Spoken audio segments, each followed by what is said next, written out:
Hello students, today I am going to teach about urine formation or physiology of urine. Okay, so in the urine formation, three steps are there, three processes are takes place in urine formation. First one is glomerular filtration, second one selective reabsorption, third one tubular secretion. So these three steps takes place in the urine formation. So we will discuss about these three steps. So here first one is glomerular filtration, means filtration takes place in glomerulus. Filtration processes takes place. The blood is filtered in the glomerulus to separate the excretory products. So that process is called filtration. Next, selective reabsorption. Here in the fluid after filtration, whatever fluid is formed, in that fluid many essential components are present. So these essential components, they are all reabsorbed into the interstitial fluid. So that's why this second process is selective reabsorption. Third one is tubular secretion. So during this process, which process? The selective reabsorption process, what will happen during absorption? Many components are reabsorbed into the tissues. So here ionic imbalances takes place. So to overcome this, okay, the nephron tube, it secretes some secretions. Okay, so these three steps are involved in the formation of urine.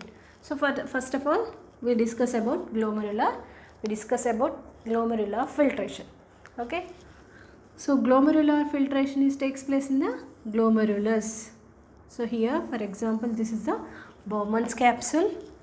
So this cup-like structure is present. So in this cup-like structure, this efferent arteriole, this one is efferent arteriole, enters into the inside. Next, it divides into many branches, many small capillaries. Okay, these all capillaries rejoin to form efferent arteriole and efferent arteriole. So during the glomerular filtration, what will happen here? The blood passes through the efferent arteriole. Efferent arteriole has a larger diameter compared to the efferent arteriole. Okay, which means efferent is a larger, small. Okay, compared to the efferent. So whenever the blood flows through the glomerulus, so here the blood flows through this glomerulus.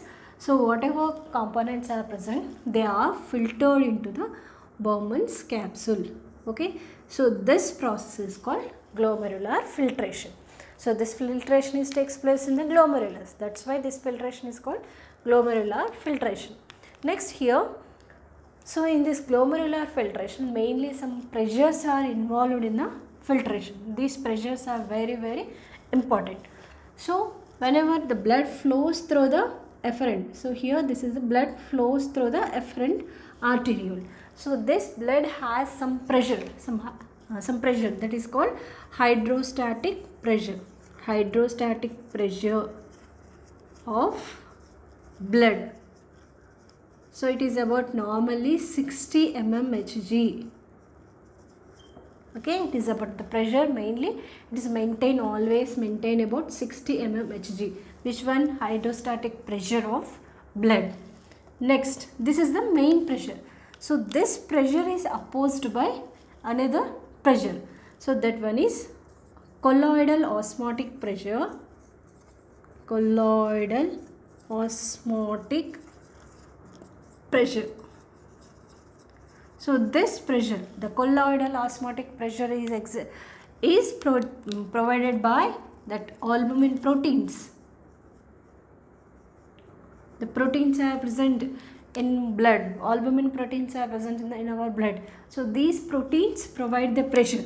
That pressure is called colloidal osmotic pressure. It is about 32 mmHg.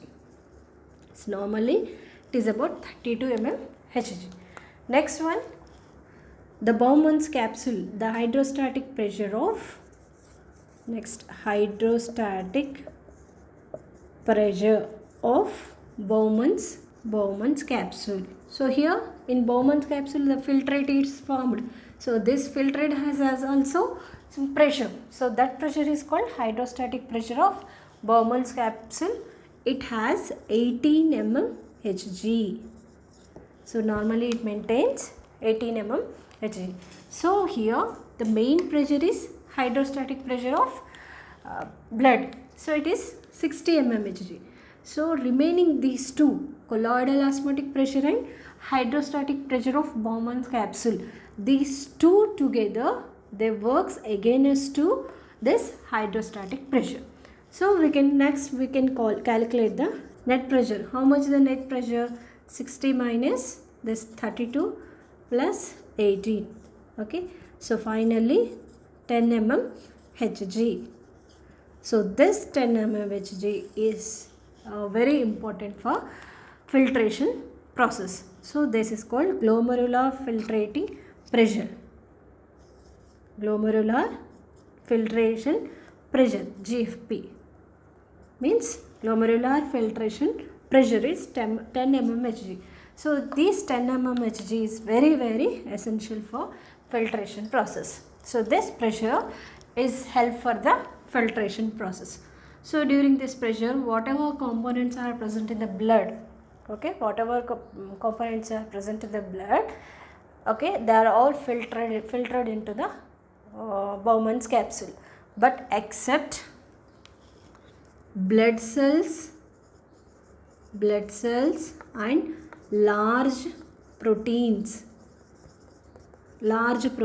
except these, remaining whatever components are present in the plasma or blood, so all are filtered into this Bowman's capsule.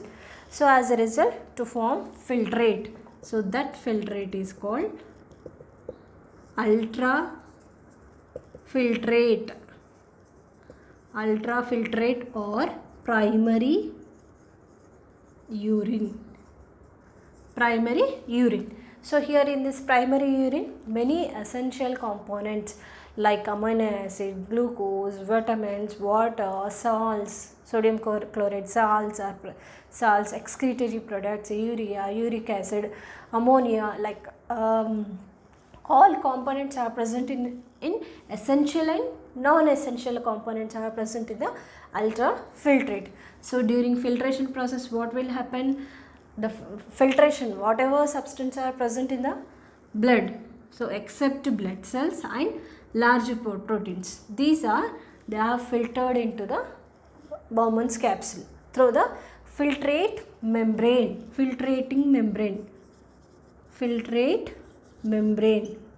What is that filtrate membrane? Already we have discussed in the structure of nephron. First of all, the glomerulus, the cells of glomerulus, squamosal cells. Next, basement membrane is present. Okay. Next, the cells of which one? Bowman's capsule. These are podocytes. The cells of Bowman's capsule are called podocytes. This is podocytes. Okay, Bowman's capsule. The cells of Bowman's capsule. These are endothelium cells of glomerulus. The middle one, basement membrane. So these three together called filtration membrane. So here the glomerular, the endothelial cells. So in between the endothelial cells, some gaps are present. These gaps are called fenestrations. Next, at the same time, the podocytes also have the gaps. These are called filtration slits. So through this membrane, the whatever components are present in the blood, okay, so except these and large proteins, remaining all the food materials, amino acids, glucose, vitamins, okay, salts, all are they filtered into the Bowman's capsule. So this process is called ultrafiltration. So this process, this filtration is also called ultrafiltration.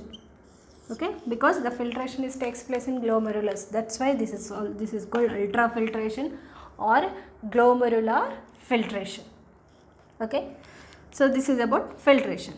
Next, normally per minute, okay, per minute 1100 to 1200 ml of blood per minute. 1100 to 1200 ml of blood is filtered, or it's circulated, and that blood is filtered by the kidney. Okay, so both the kidney together 1100 to 1200 ml of blood is filtered. Next per minute 125 ml of filtrate is formed by the two kidneys. Okay, so we can calculate the total two kidneys, how much amount of filtrate is formed per minute. 125 ml of filtrate is formed. Okay, 125 ml of filtrate is formed during filtration process per minute. So this one is called GFR rate. GFR, glomerular filtration rate. GFR means glomerular filtration rate. So how much per minute? 125 ml. Next, per day 185 liters filtrate is formed per day. So total day in a day, so two kidneys together to produce 185 liters. But a normal healthy individual, how much amount of urine is excreted into the outside? Only 1 to 1.5 liters. 1 to 1.5 liter urine is excreted into the outside. So which means remaining 90% of fluid is reabsorbed into the interstitial cells. 90% or 99% of fluid is reabsorbed into the tissues. Okay, so this is about glomerular filtration. Okay, the filtration of blood in glomerulus. So that is called glomerular filtration.